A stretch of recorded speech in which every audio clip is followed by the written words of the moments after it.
What up, man? Chris, I'm out checking back in, man. Back with the blog, man. Make sure that like button, that subscribe button, your way, and I appreciate all the support, man. That Smack interview got this culture in an uproar right now, man. Everybody is speaking out, man. I'm gonna go over what some of the culture is saying right now, what some of the fans are saying. I'm gonna talk about a little bit about how I feel like battle rap is moving forward, and some of the mistakes that's been made, you know, pretty much to get us to this situation. Y'all gotta bear with me, man. I'm a little bit sick. You know, I was in LA like a week and a half ago, and then I went from LA to Chicago. Man, when I was in LA, niggas was in shorts, t-shirts, and sandals. Go to Chicago, niggas in North Face jackets, coats, and goddamn scarves, all kind of stuff, man. That weather was kicking my ass in Chicago. I ain't gonna even hold you. But I'm getting over it, man. I'm getting over it because I'm trying to go to Vegas this weekend, man. Trying to go to Vegas. You know, the Super Bowl is in Vegas, man. Who y'all got, man? San Francisco, Kansas City, man. What we doing, man? What we doing? But I'm trying to go to Vegas this weekend. We'll see if that pans out. But I think this Noris situation is a lot to do with everything that's going on, if I'm being real with you. Obviously, we know Noris won this lawsuit. And one of the things that Noris did that it was really, really smart is he sued Caffeine as well as URL. And when he sued both of them, he kind of tied it in together as like, you know, revenue that he felt like he should be a part of. So he sued them. And if you remember, one of the things that happened recently in his case was they was trying to get Caffeine to open the books. And then the Caffeine didn't want to open the books. And then all of a sudden, URL settled. And there was a lot of talk that maybe that happened because Caffeine may have forced URL to settle or advised them to settle, or maybe wanted to help them with the settlement of Noris, and maybe there's some type of payback that URL has to do. But I think all of that, at the end of the day, I think it meant that Caffeine may try to separate from URL just because of this situation. Caffeine is like a streaming service. They have other competitors like Twitch and other things like that. They can't really afford to have their books open either. So at the end of the day, I feel like if you separate Caffeine, then URL has to pay a lot of this stuff out of their own pockets. And if you're Smack, you can't pay someone $40,000 a battle in the Caffeine era, and then there's no Caffeine, and then you got to pay them $40,000 out of your money. You're just not going to want to do that. You done created the app. It's making you money, but you still lost some support of the app. There's a lot of people that unsubscribe to the app. So it's like, okay, we don't have the money to pay for these big events as much as we did anymore, or as many people as we did. There was a time during the Caffeine era that probably 5, 6 people might be making $30,000 on a card. They might have Tay-Rock on a card, Geechee Gotti, Calico Goods. You know, Easy probably was getting a cool 20. K-Shine was on it. When you look at all of that, you like, look, just between them niggas, you might be paying about $150,000 to $180,000 in purse money. I think that was during the Caffeine era. I think now URL is like, we can still do cards. We can't do it like that. And I'm not mad. I don't really feel like a lot of these niggas worth that money anyway, bro. I'm going to be honest with you. It's very few people are worth the money that they get. Very few. And what I mean by it ain't just the battles. It's like, what do you do to promote the league? What's your loyalty like to the league that's actually paying you? Someone like Tay-Rock, to me, worth every dime he get in battle rap, bro. He's worth every dime. I can watch a Tay-Rock battle and be like, yo, he put his blood, sweat, and tears into these rounds. I feel like that. I never feel cheated when I watch a battle of his. So it's very few people that's like that. I can probably count on 2 hands, maybe even 1 hand, the amount of people that's like that at the end of the day. So I just feel like I'm not mad that the money is coming down. A lot of these niggas ain't worth it. I gotta keep it real. A lot of these niggas is not worth it, bro. A lot of these niggas is not worth it at the end of the day. And Smack said something that was interesting. So let me try to find it. He didn't say it, but he did co-sign it. He said, I wholeheartedly endorse this message. All facts. Facts matter. This is what Smack co-signed. Somebody put the downfall of battle rap started when the biggest league asked the fans that they had previously gave 10 years of free battles to start paying $8 a month for battles. And 70% of those fans shitted on them. Then they found a way to still give niggas free battles, again, by partnering with a streaming company. And those same fans found a reason to shit on that. The fact is, battle rap community is full of broke niggas who want to freeload, and since they can't, they shitted on it. This is what somebody wrote, I think on Twitter or something. Smack hopped in the comments, said I wholeheartedly endorse it. Beasley hopped in the comments, put 1,000% facts. To some of this, I do agree with some of it. I keep it real with you. I do agree with some of this. There's a lot. This is a very cheap community when it comes to support. And there's a lot of crab in a barrel. Niggas don't want to support or whatever. And every time you find a way to give people money in some type of way, it's just complain. You go to caffeine, oh, it's too commercialized. Shit, they give you free battles though. They give you free on caffeine.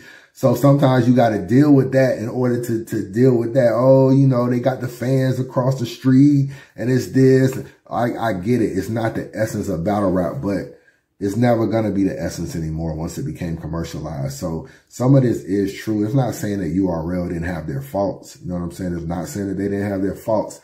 And I'm going to do a whole blame pile on how I feel like URL needs to do a lot better in.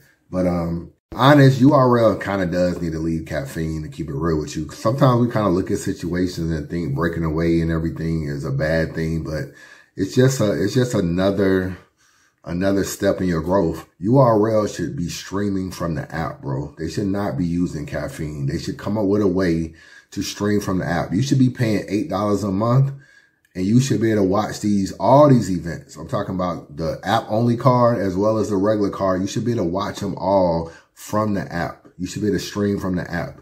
So I feel like that's what URL should do. And then if people are battle rap fans, they'll just sign up for the app. We talking about URL. I'm going to leave y'all niggas with this. We talking about URL. We need to be worried. URL going to still do battles. URL is going to still do battles. The question is RBE and Chrome going to still do battles? Because if RBE and Chrome will not be here or be here very, very scarce in 2024, that's where the problem is. It ain't really Smack talking about the bag. It's really where the fuck is RBE and Chrome? Because without that, a lot of this shit fall apart. A lot of this shit fall apart at the end of the day. You kind of need them to keep Smack in order, and you need Smack to keep them in order. If they like, you know what, we didn't put in our 10 years, we good. Realm be like, yo, I don't want to put in my 2 or 3 years, I'm good. If they are gone, that is a big issue, bro. Anyway, a lot of people have been talking in this culture. Lush One says, I was the first to, what do you say? I was the first to overpay and I regret nothing. I put several $1 million of art in artists' pockets, predominantly black and brown, talented young individuals from the hood. I ain't gonna hold you. You know what I'm saying? I put millions of dollars in predominantly black and brown, talented individual. Bro, you know I gotta say all that. I mean, I understand you want your pack on. You just say you put millions of dollars in niggas' pockets at the end of the day, in people pockets. You ain't gotta do all this black and brown. I ain't heard nobody reference no shit like that in I don't know how long. They deserve to get paid for their talent and the eyeballs they bring. Salute to you, Lush One. I don't know about this tweet you just put out there, but salute to you for helping out in the culture. You know, I ain't gonna act like you ain't done nothing good for the culture.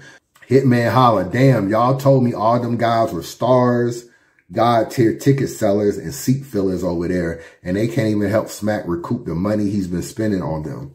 Okay, who else we got? Big K, if battle rap is dying like the whole timeline says, well, then it's clearly the fans' fault. Oh, really, Big K? Specifically the new wave of nerds who hang out daily in Twitter spaces. I agree, my nigga.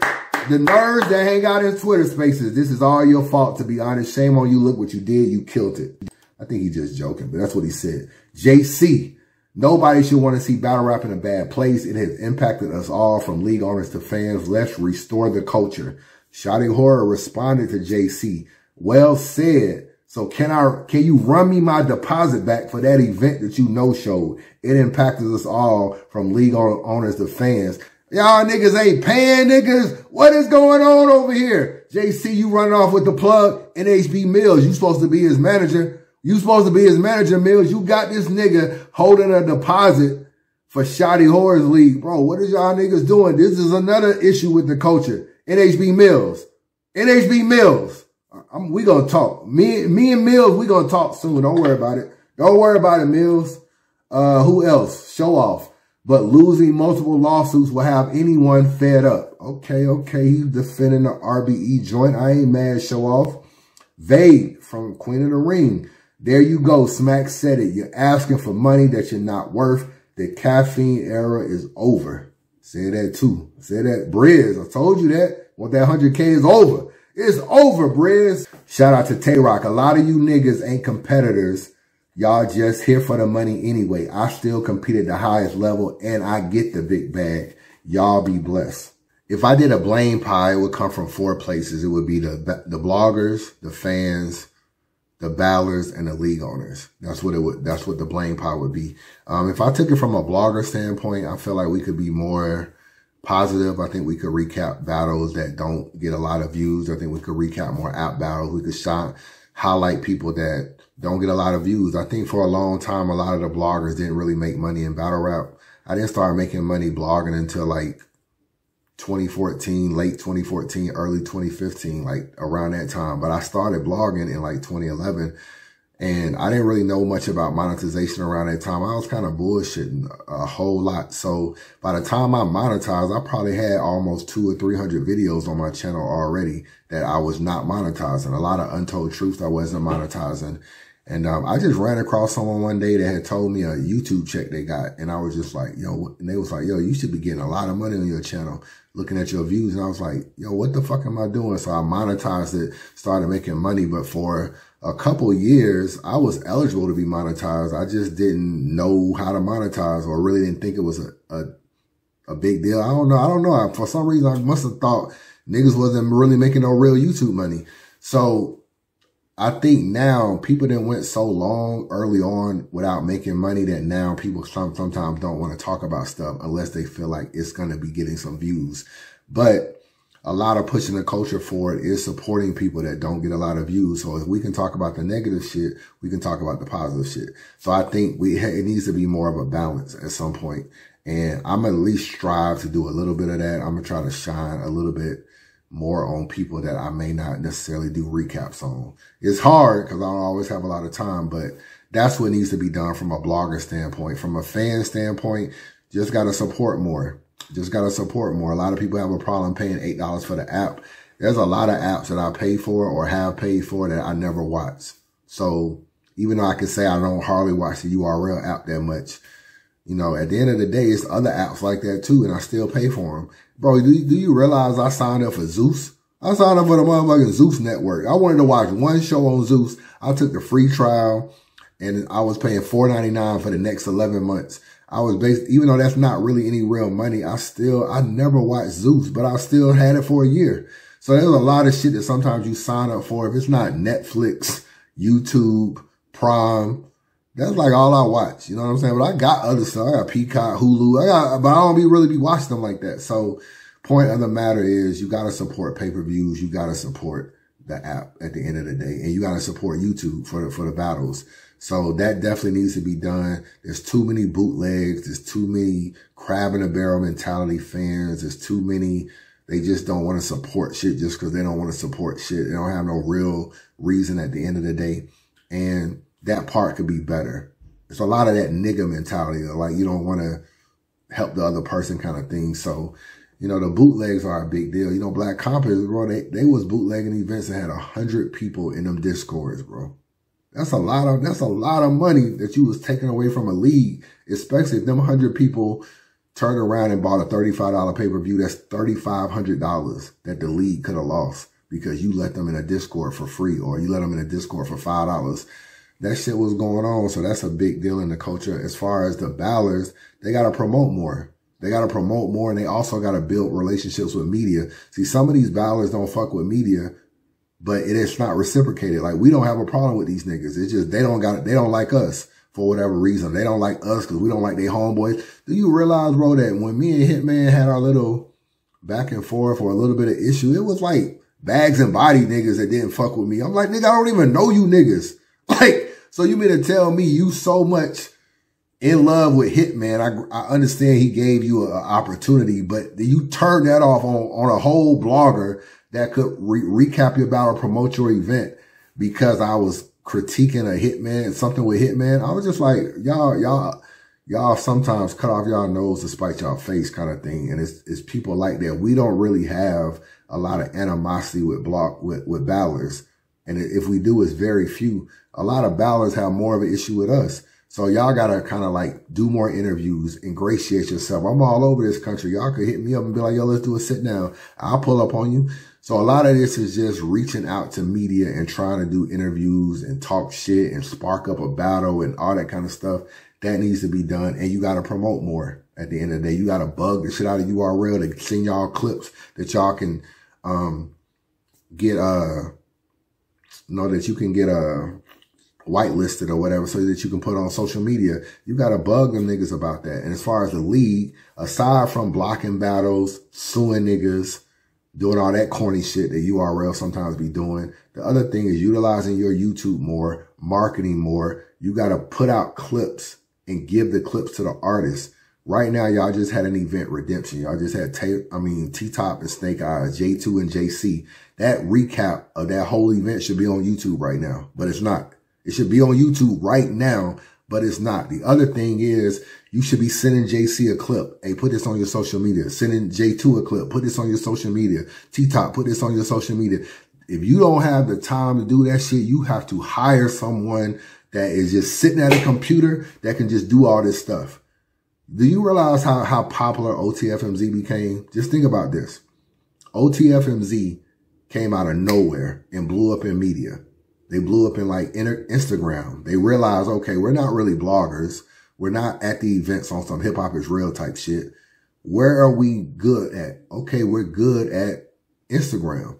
So now they put everything on Instagram, which is like one of the biggest social media sites that people are tuned into. They put everything up so fast. And sometimes when I be DMing them about certain stuff, they'll be like, oh, this ain't so-and-so, this so-and-so. They have so many different people working behind this. They got people that just upload shit for them. It don't even be the owner of OTFMZ. He literally hired people to just upload stuff because he at work or he's busy or he's whatever. URL has to do the same. Look how in 18 months OTFMZ became one of the top medias in battle rap. URL has to do the same. Another thing they could do, how about hire some niggas? Like, yo, OTFMZ, we'll put you on salary. Hip Hop is Real, we put you on salary. You know what I'm saying? If URL would have took, I remember when Hip Hop is Real used to sit outside and could not get into events. I remember that. There was a time when actually Unbiased was bigger than Hip Hop is Real, if you can believe that. Hip Hop is Real, I used to pull up. Hip Hop is Real was so unknown. They couldn't even get in events. Used to sit outside and have to hope they can get in, all this kind of shit. But they was at every event though. Still grinding, still grinding. If you could have saw early on their work ethic, you could have hired them when they were small. See, now they big, they ain't gonna want to work with you now. When they were small, you could have hired them just for their work ethic and been like, yo, we're gonna throw these niggas on the wing, put them on payroll, let them do all of our marketing for them, run around. At this time, Knowledge was living in New York. He could have caught up with Clips DNA, Conceited, all these niggas and done interviews. They don't got nobody to do trailers, none of that stuff in terms of like actually pulling up to all these DMV niggas. You're not pulling up to their hood. You got to find someone that's going to be a dude that just run around and do all the shit URL wants to do. Throw them on a quick little payroll. I don't know. It could be something like $75,000 a year. Like, yo, we're going to do this, and this. We're going to fly you here, how you do this. It would be worth it at the end of the day. Hell, it'd be a job I wouldn't mind having. I mean, I can see the battle for free. Y'all sending them to me early. I can clip them up and send them to artists. It would be a dope ass gig for a nigga that just sit at home at his computer and could go to events for free. URL just has to do stuff like that if they're not going to be able to do it themselves. And so I feel like that kind of stuff, maybe giving some battles or maybe give some battles to the bloggers so they can recap them with actually using the footage. See, right now you put the footage in the clip, it gets blocked unless you figure out a way to get around it. But that's not easy to do. You know what I'm saying? So it's just little things URL could do. I'm not really tripping on the whole pay cuts or whatever. A lot of these niggas not worth the money, bro. I'm gonna keep it real with you. It's certain niggas when I watch they battles, I feel like I get my money's worth. Easy to Block, Captain, Hitman, Tay-Rock, Ill Will, niggas like that. It's a lot of niggas that choke, stumble, fuck up, don't promote, talk shit, don't give a fuck when they lose battles. I don't be caring that them niggas ain't getting no crazy bag. A lot of them niggas not worth it at the end of the day. But URL gonna still be doing battles. The question is how many will ARP do? I think this will probably be ARP's last year. And what's up with Chrome? But I don't know, man. There just needs to be some realignments, man. But this coach is definitely talking. And I don't know. I think it's a good thing. I don't think it's kind of good niggas is scared of where the bag gonna come. Maybe we'll start getting some better battles now. If you got to worry about whether or not you're going to be on a motherfucking card moving forward, I ain't that mad right now. And dialogue can create a lot of change. So the fact that everybody talking about it could be a good thing. G2 is the third and last 1 at 814, meet X20.